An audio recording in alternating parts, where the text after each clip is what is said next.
Hey, it's Andryanna, and this is The Juggle is Real. And today we're diving into a topic that everyone is going to encounter in their lives, but there's not many of us who are ever really prepared for it.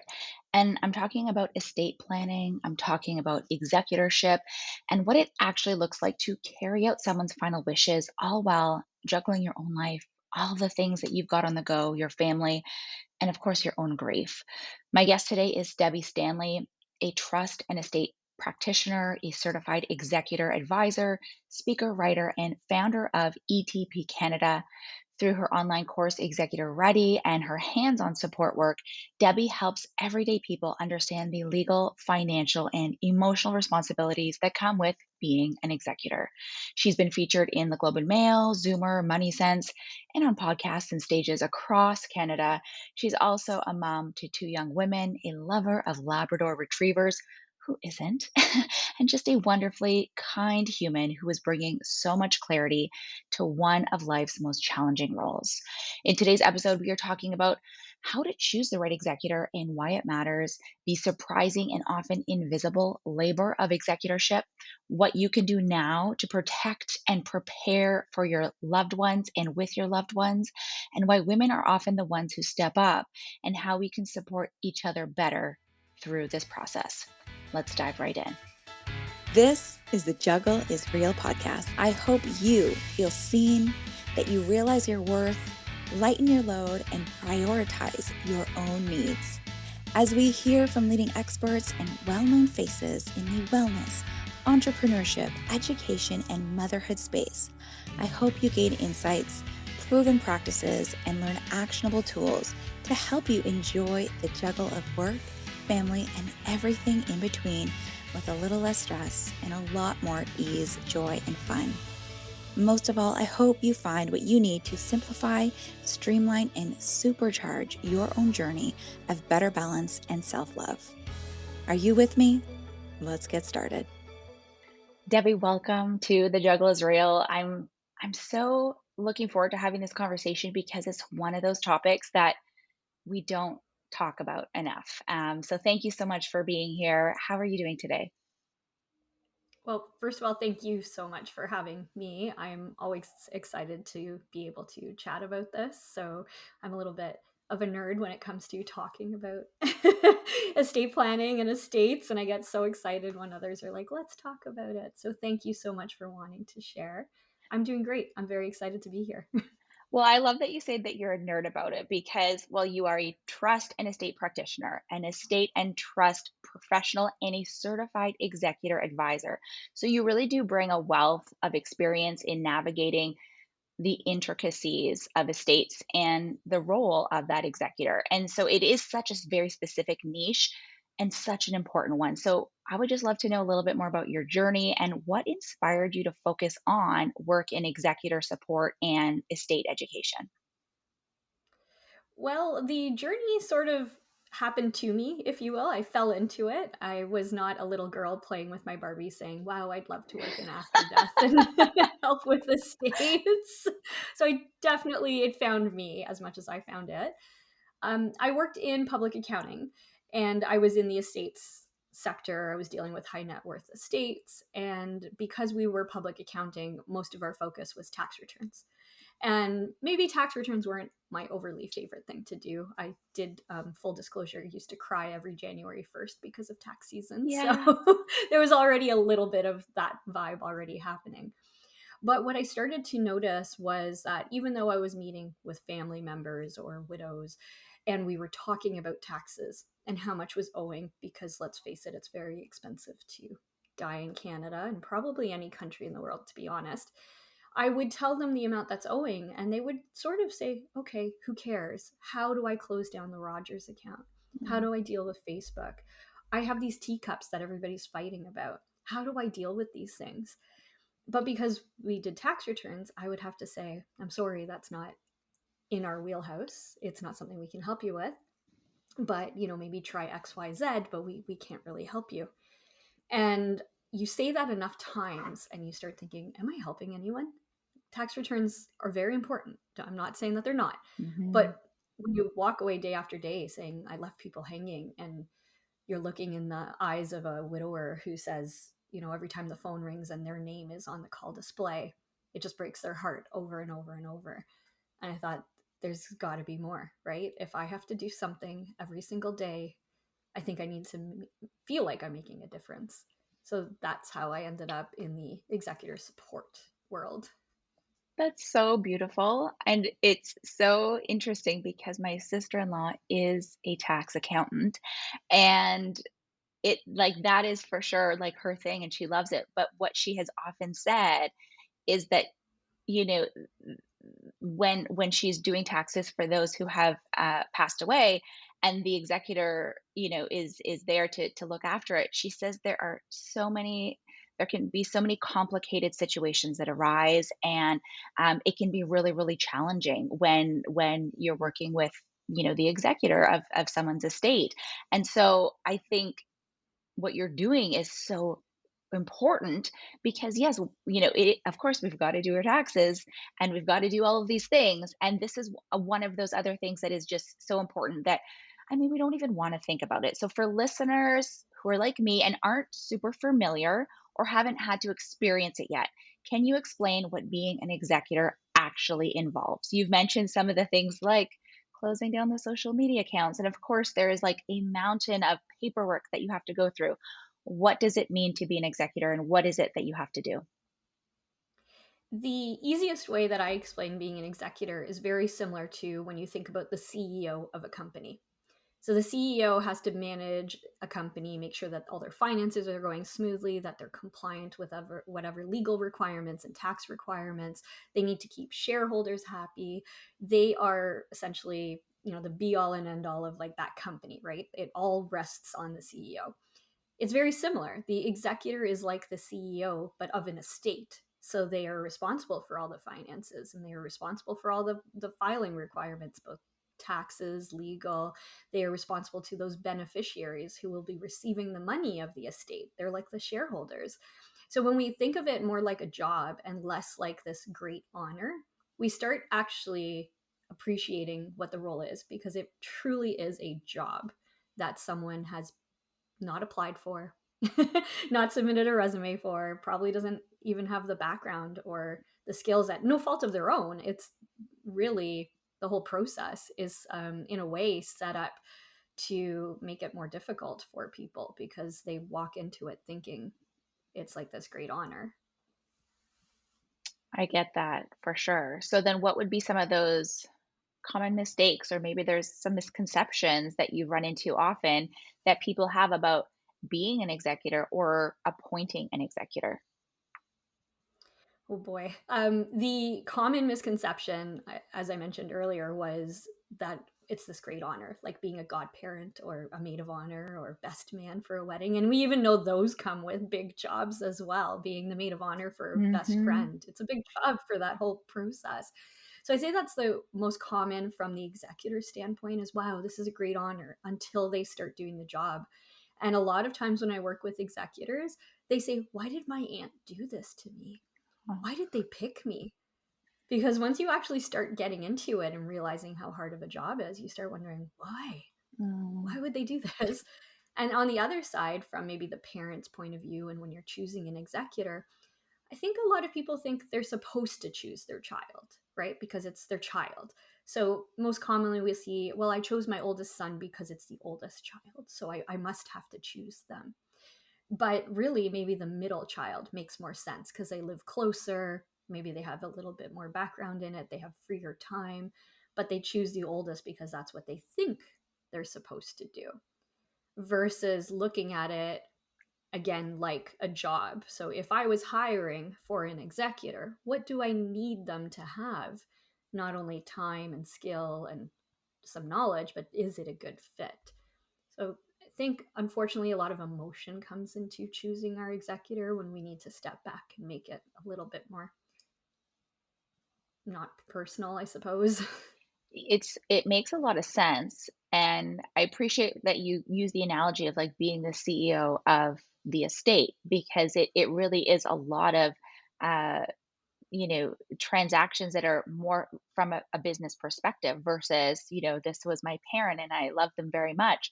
And you are often working with women. I think oftentimes women are chosen to be an executor, and we are typically raising our own families. We're managing our own careers. We've got a lot on our plates, and then we are now managing our parents' estates. So, what do you see as the bigger pressure points, maybe, and ways that if we are chosen to be an executor, we can try to navigate that? I'd say that burnout is real for Mhm, sure for women, and it starts well before the parent even passes away. So if we were mhm, to step back a bit further, usually daughters are the power of attorney for their parent. And that could be the power of attorney for personal care, which is the healthcare decisions, or it mhm. could be the power of attorney for finances, which is paying all the bills, or it could be both. And a lot of times women, they are navigating that power of attorney role for years. You could have an ailing parent for years. Alzheimer's could take 10, 20 years of caring for someone. And we often forget that by the time a parent passes away, this person has been dealing with this stress for 6 months, a year, 10 years, whatever that looks like. They've been juggling a job, they've been juggling their kids, they've been juggling a spouse, they've done, whatever is happening in their own lives. And by the time somebody passes away, they're burned out and they haven't even started the job of being the executor. Right. It's very hard. It's very hard on women. It's very hard on an executor just, in general. But as you mentioned, women are more often in that role. What we could do in advance, I think the biggest thing we can do is have conversations with our parents. If we know we're going to be that person, we almost have to force our parents to sit down and tell us, like, okay, what are your wishes? What do you want me to do? The amount of families that I meet with, and they never discussed funeral wishes, and the person is riddled with guilt. They're like, I don't know if I did the right thing. I don't know if my mom would have liked that funeral. We never talked about it. So now we have grief, we have stress, we have burnout, and we have guilt. It's just so much on top of one person. Absolutely. And you mentioned that estate planning isn't just legal, like, it's emotional. It's you're grieving, and it's relational too, and you kinda Mhm. touched on that. So, when you are navigating family dynamics, perhaps there's conflict already, or there's unrest within the family dynamic, or perhaps through this process conflict arises. Do you have any advice for those who are navigating this, and how you can move through without as much conflict? I know communicating in advance is beautiful and so important, and when you're going through it and you're just in that process, is there any advice that you can give? Yeah, well, as you mentioned beforehand, communication would be ideal, but we are human beings and we don't necessarily always talk about this. So if there was no communication done, then it does put the executor a little bit more in a situation. I'd say that if you're expecting some sort of conflict, then to bring on the professionals that you might need help with this conflict, whether or not that's grief counselors, maybe it's a third party person to come in and appraise things. I would say that a lot of emotion comes around the things that have no monetary value. So, Hmm. family photos, that is something people will fight over because now you have all this emotion and there's only one family photo album, right? But there's Yeah. three kids. How do you split it up? And I understand you could scan things and whatnot, but in the moment, that becomes the most important thing to that family, or the teacup or the jacket or the motorcycle. It's always the things. So sometimes bringing in that third party neutral person to come in and split up the effects or actually appraise the things, right? So we had one time, it was a family and one sibling was adamant that this teacup collection was worth like $1 million because they collected the teacups all throughout the world. And the other sibling was like, they're not worth anything. Let's just divide them up. And they were really fighting about it. So we had to bring in someone who dealt with antique teacups to come in and talk about the value of these teacups so that they could simmer down the conflict that was happening. So bringing in just the different professionals that might help just diffuse the situation a little bit, because it's a soupy thing, right? Grief, money, you put that all in one pot, it starts to boil over really quickly. I can only imagine. Yeah. And I know that a lot of your work focuses on relieving some of the stress and some of those pain points. And you've created a course called Executor Ready, and that helps people navigate the role more easily. So, can you maybe tell us what surprised you the most in those early days of supporting executors, or what do you wish more people knew about the process so that we can be more prepared? And, the communication is key, having those professionals is key. Um, but what are a few key steps that the listener can take now to make things easier down the road? Yeah, I had created Executor Ready because I started noticing a trend where we were being asked the exact same questions over and over every single day. And I realized I do this for a living. So, yes, I understand what the word executor means or what probate is, or, all these words that get thrown at somebody for the first time after the death.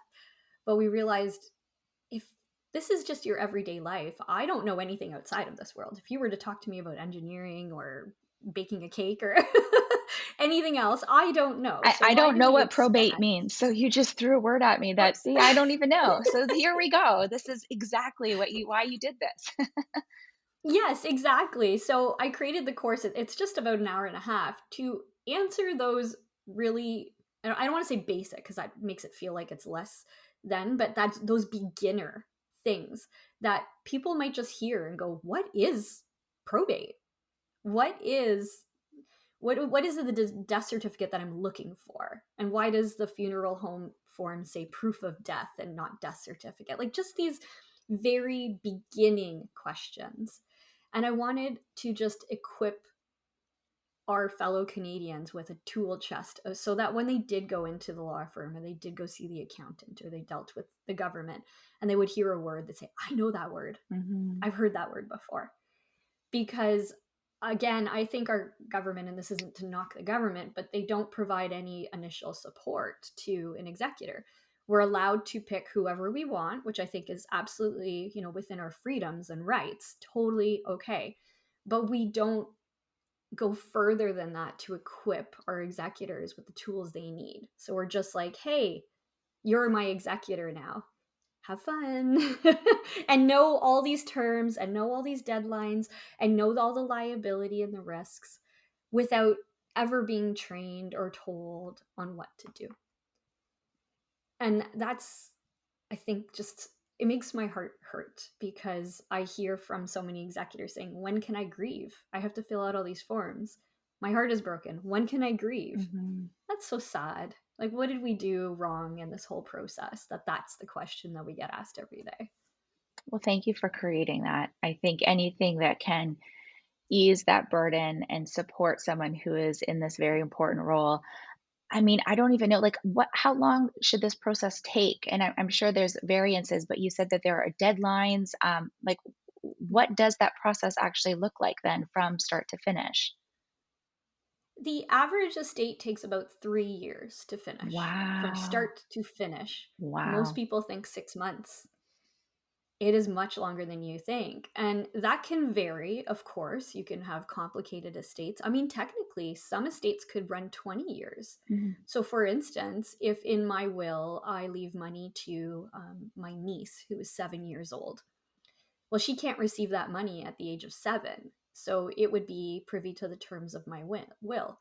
If I chose that she would receive that money at 27 years old, that means my executor is holding that money for 20 years. Mm. That is a long time to ask somebody to be in this role. Now, again, that's, using that type of an example, but the average is about 3 years. It varies a little bit on when you die in the year. So, oddly enough, if you pass away earlier in the year, January, February, March, it takes longer because you're waiting all the way till next year to do tax returns. Mm. But if you pass away in November, it's a shorter wait time to tax season. So, it's just things like that you wouldn't even think of. So, for any listeners, it's better to die in December, I suppose. Okay, so that's really helpful because again, I have absolutely no idea any of these things. And it really did not occur to me that it could be something that would last multiple years. Mhm. Definitely. I would like to flip things around a little bit because we've talked about being in the role of the executor and, what that entails. But let's talk a little bit about choosing the right executor, because we are now in a place in our lives, you know, my husband and I, we made a will, a couple of years ago when our youngest was born, and then we were traveling and we're like, wait a second, we need to figure some things out, right? And so sometimes you're doing this and you're not as careful with these considerations, because it's one of those things that you don't want to think about, let alone talk Mhm. about, let alone make these big decisions.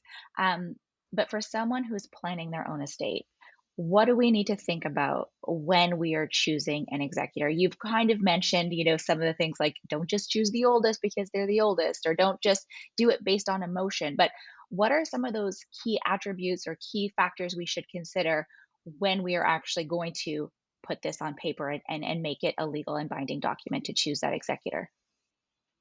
That's such a great question. And I think that there's a few different factors. So, first of all, it depends on where we are in our own lives for when we're doing our will. So, for instance, if you are 25 years old and you're doing your will, as you should be, I think everyone at the age of 18 should have a will. But maybe at that point, you're worried less about whether or not maybe it's your parents who are your executor because your parents are still younger. It's not so much like you're naming a parent who's 90 years old. Hmm. So that's very common. I will see, people in their 20s, they've chosen their parent. It makes sense. Their parents have some life experience. Maybe they're closer to retirement. They will have the time. They have, like I said, a little bit more skills because they've gone through life and careers and whatnot. And then when we reach our, 30s, 40s, this is when we have children, right? As you mentioned. So now you're thinking about not only who's taking care of all my finances, but who's also taking care of my children, Hmm. which is the big one, right? I think we tend to, I mean, I obviously we all care about money, but we really care about the kids. Like who's got the Hmm. kids and who's that? So now we're thinking about, okay, well, who's in that stage of life that it makes sense to be dealing with this. So now it starts making less sense to name your parents, right? Because now our parents are a bit older. They could be having health issues. So we start looking at, is it my siblings, but are they in the same boat as me? We're running around to hockey practice and Hmm. busy careers. Do I choose a friend younger than me? So we keep start if you're noticing a trend, we're looking at time. How much time does somebody have? What kind of skills do they have just from their everyday life? And what past experience might they have? Have they dealt with an ailing parent before? Have they been an executor before? So we're looking at that trifecta, if you will, but through the various stages. So then if we move past the 30 and 40-year-old, 50, 60-year-olds, well, definitely not parents, and they're starting to look at their children. But time starts becoming an issue for those children. So I think it depends, what stage you're at, but you want to look at those three things: time, skill, experience. Time, skill, and experience. Yeah, that's so good. Another thing that you touched on just now that I didn't quite consider as much, but yeah, like, if you're younger, it's a good idea to have a will. And then, of course, once, you're getting older, and definitely once you have children. But how often, and I know you're more from an executor side, but how often should we be revisiting our will and looking at, maybe we did name our parents. My husband and I actually did when we were first married. We named one of our parents as the executor. Then once we had our children, we've named someone else. So how often should we be revisiting this and then deciding and making changes if they need to happen? I'd say that we should be looking at our wills at least at a minimum every 5 years because a lot of things happen in 5 years. I mean, when I think back 5 years ago was COVID. Can you believe Mhm. that? It was Mhm. chaos. So at a minimum every five, but on average, it's usually every 10. Or if something major happens. So the most major things that happen in people's lives is marriage, divorce, the death of one of the beneficiaries or the executor or parent. So anything major, you definitely want to update to make sure that you're up to exactly the moment in time that you're in. Okay. And we've talked about this communication. It's been a thread throughout our conversation, and I know that um, now I've realized that we have to talk about it some more, and it's going to be so helpful when the time comes when we have to go through this process. So how can someone start this conversation with their family without it feeling like you're being such a downer or you're being morbid or it seems really overwhelming? So any advice or any tips that you can give for how do we broach this conversation, or what are the things that we should be discussing when we finally like say, okay, let's do this, let's have this talk. You're right. It's a tough conversation. Many people are superstitious. I remember one client said to me, I don't want to talk about it because if I do my will, I'll bring on my death. And I thought, well, it's going to happen anyway, right? And when you're in the industry, you're a bit more comfortable with it. But a lot of people say, if I die, we're always like, well, when? We Right. hope it's long in the future, but we do need to change that mindset. The easiest thing that I have found is, you want to start the conversation. Everybody's really uncomfortable. So don't start it about yourself. Don't start it about, hey, mom, when you pass away, what do you want? Start it about one of the celebrities. There are so many stories out there. So, whoever the latest celebrity that passed away, usually there's a big story around it, right? So if we were to, Matthew Perry, can you believe Matthew Perry's will had X, Y, and Z, and there was all this confusion around it? Wow, I would never want that. That's why I've chosen X, Y, or Z. And then it just kind of starts this natural conversation because you're not making it about you. You're not making it about the parent or your sibling or anybody. You're bringing in, Elvis Presley's estate. It's been how many years since he passed away and they're still fighting over stuff. Well, that's why I'm going to give away all my things before I pass away, or I'm making a list.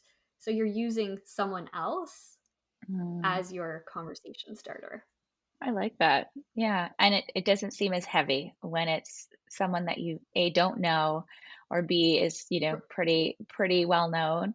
Um, but then it can be a little bit lighter, but then you can get into some of those details and have that conversation. That's really great.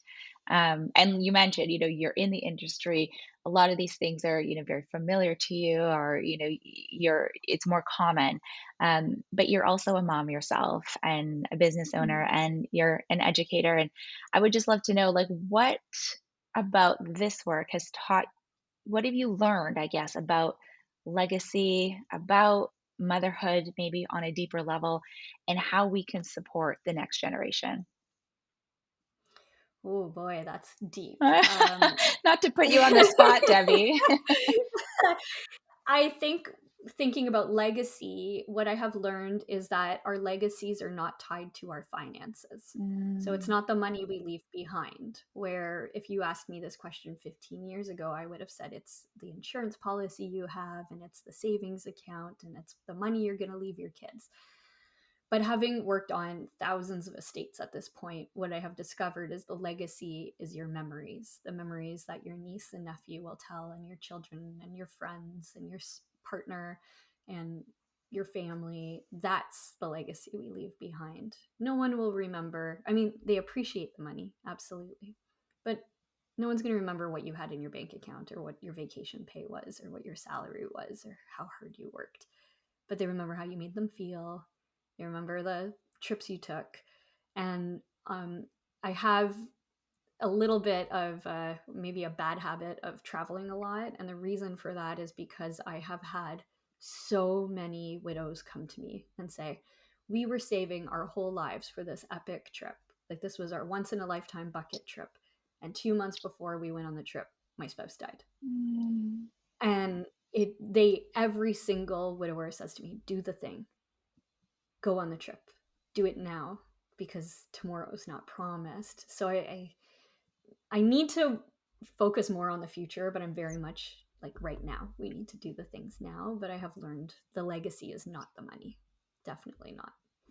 Well, I'm As fully in for tears, Debbie. I'm fully crying, right? Like, oh but it just, I think it's because, that truth is so real, and we get Mhm, so caught up in the day to day, and the floors need to be cleaned, and there's mhm, so much on our to-do list. And the whole point of this podcast is really to tap into being more intentional and being more mindful with what truly matters.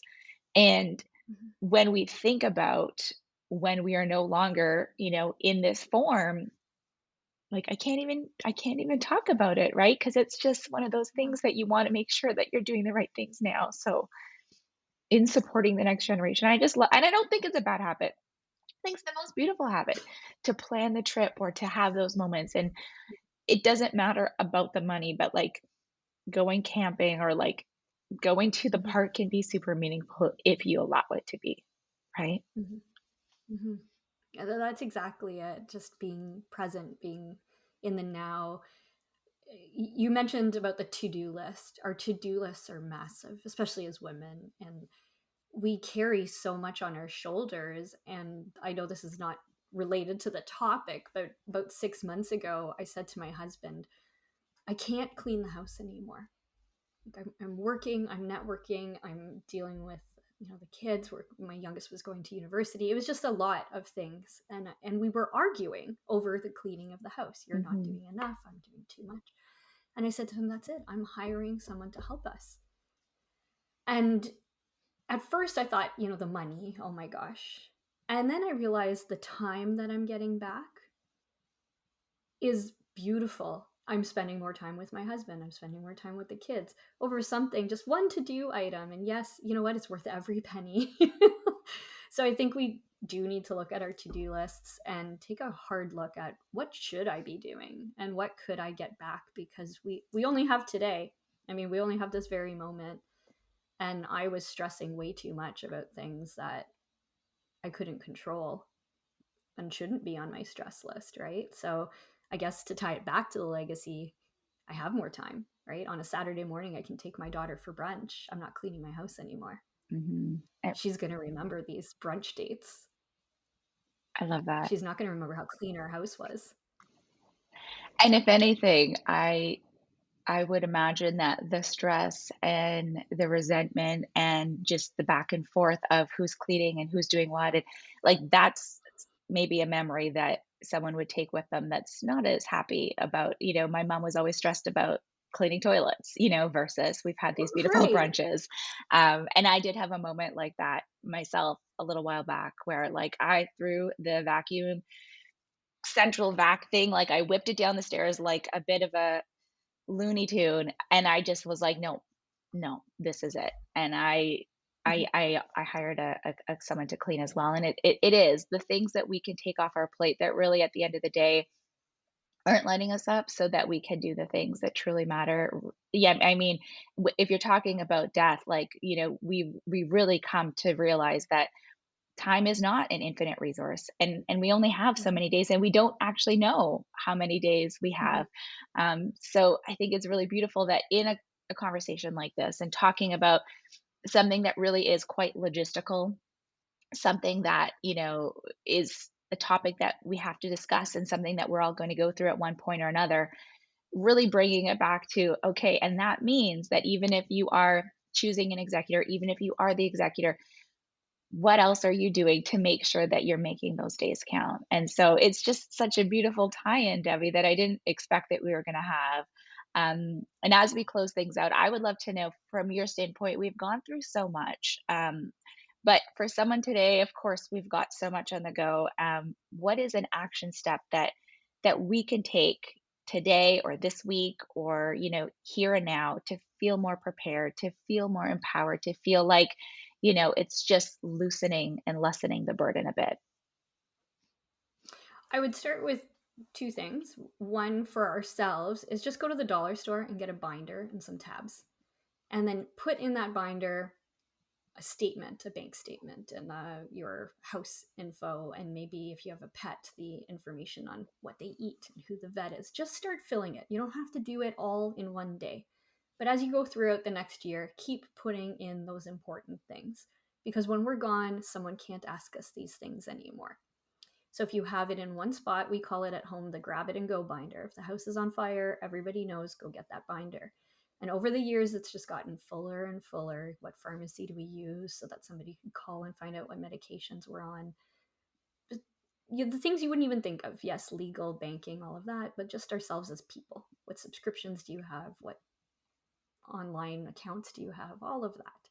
And then on the flip side, if you know you're going to be an executor for a parent or a sibling or something, maybe go out and buy that same binder And then the next time you see your parent, just say, you know what?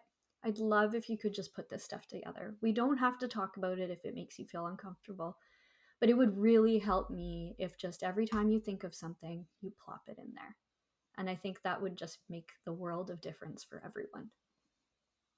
I love that so much because it's easy enough that we can do it little by little.